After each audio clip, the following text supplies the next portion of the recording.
Tervist, head inimesed!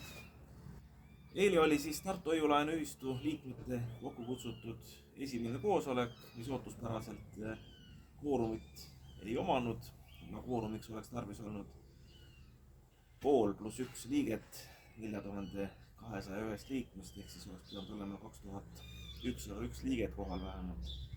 Seda ei ole Tartu Hoiu-laenuühistu 20 aasta ajaloo jooksul mitte kunagi olnud.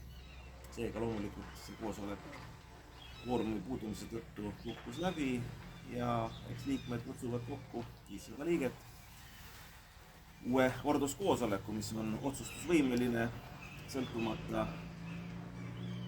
osalevatest liikmete arvust.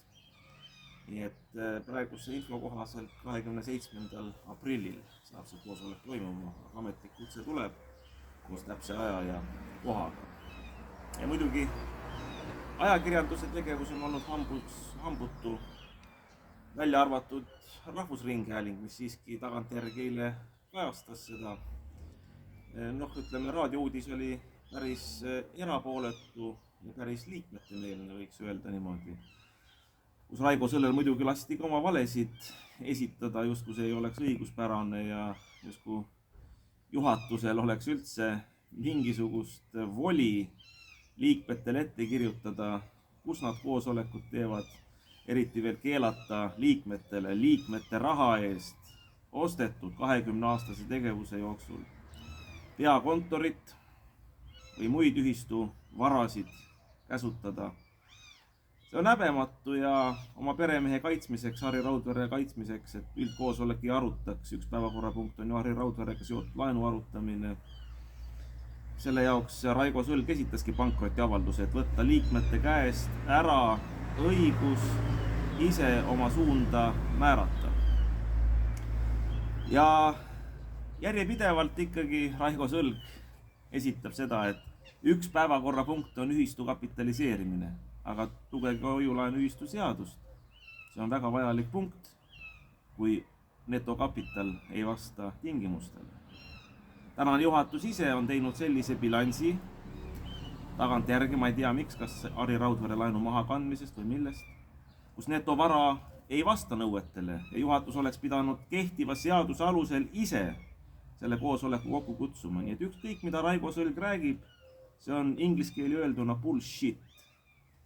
Juhatus oleks pidanud koosoleku kokku kutsuma ja et ta ei kutsu, see on hoolsuskohustuse rikkumine. Nüüd teevad seda liikmed ja ma usun, et nad teevad selle ära.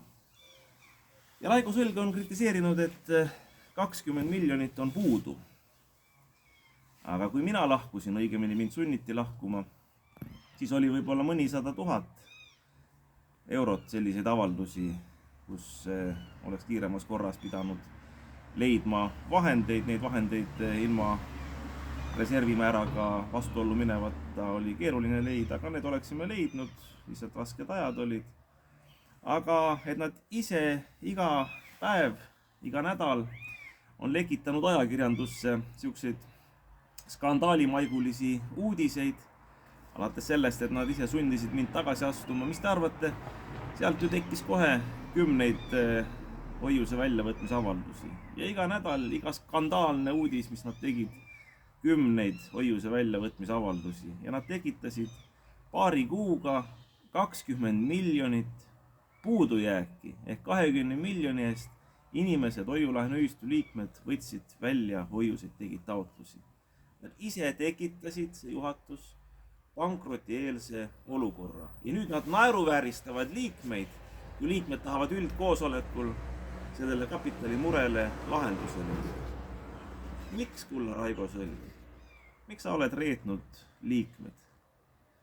Ja nad kardavad seda üldkoosolekut nii väga, et isegi saadavad mulle ähvarduskirju Raigo Sõlle isikus, kus toovad välja, et ma siin paar nädalat tagasi postitasin pardipildi minu kinnistu peal Tartu lähedal.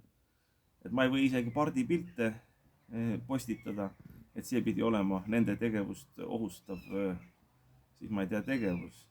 Nii et see on ikka jube, kui inimesed on läinud reetmise teed. Aga ma loodan, et liikmed ühiselt ja suudame panna asja veel õigele rajale.